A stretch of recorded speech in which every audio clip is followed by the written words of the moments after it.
two things that are the best indicators to tell if someone will be successful or not. That means we can predict how successful you and I will be. Most schools' mission statements say that they would like to prepare students to have a brighter future. Knowing these things is important for schools to understand how to equip their students. The first is IQ, which is your capacity to learn. You probably know this is something that you're born with and it doesn't change greatly with education.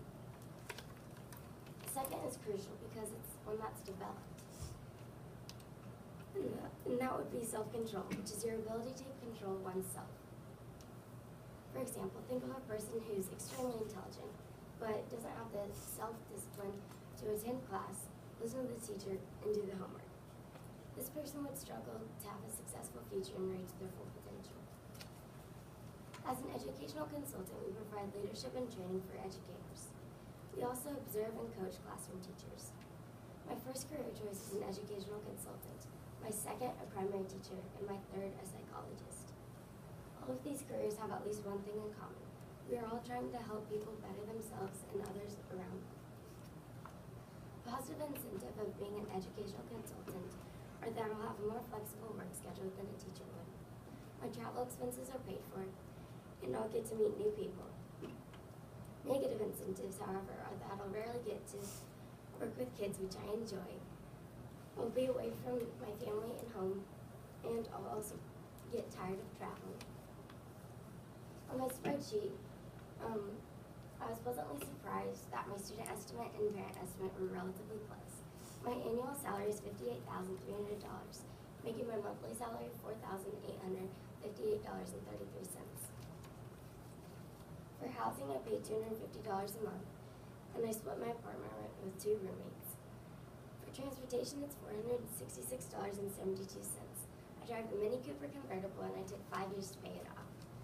Utilities, I'm paying $73.54. My rent covers gas and electric and city utilities. Taxes is $1,282.67.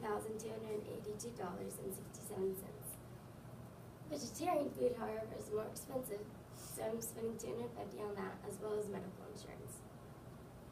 School loans is $386.92 to help pay for my books and education.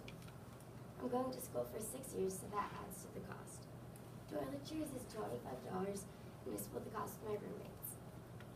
Discretionary is $1,873.48. My tithe is $48.58. I have $1,393.24 in savings each month, and clothing is $250. To look presentable for keynotes and trainings and other special occasions.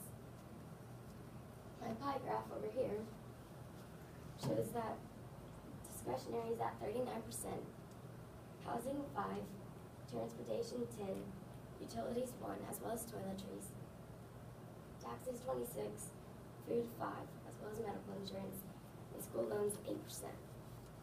An opportunity cost is what you give up, or your second choice. My opportunity cost was being a primary teacher. I chose an educational consultant instead because, in a way, I get both, so kind of a win-win, because I need some teaching and educational experience. The trade-off is when you're getting a little more of one alternative in exchange for a little less of another. My trade-off during this career project was renting an apartment with roommates to save money, going to college in Kansas to save money, and cable TV for Netflix. I attended Pittsburgh State University, which is not too far away from home, but it is far enough away from my parents. My oldest sister attended Pittsburgh State and really enjoyed the professors and campus. It's not a huge university, but yet it's not too small either. My experience began when I became an at-risk camp counselor. I also student-aided at Pittsburgh's middle school in a special ed classroom. All of these experiences have helped prepare me for a future in this career. I received my Bachelor of Arts in Art Education and Masters of Educational Leadership. My references were Amanda Pines, middle school principal at Pittsburgh Middle School, and Sophia Peterson, a professor of education at Pittsburgh State University. I sent my letter of application to Larry and Angela Thompson, asking for a position as an educational consultant. In the letter, I talked about what had interested me in the career that I had chosen and that they pursue. Websites I used were Bureau of Labor Statistics, Pittsburgh State University's homepage, Responsibility Center Discipline, School Discipline, and Educational Consultant job description. Articles I read were What Does an Educational Consultant Do?, which explained how to optimize your students' full potential. Another article was Educators' Capacity to Schoolworks, Building Educators' Capacity, which explained the best ways to handle hostile student situations. Growing up, watching my parents, who were both pursuing this career, sparked my interest because I, too, want to help students have a better educational experience and overall reduce teacher stress levels. My name is Olivia Thompson, and thank you for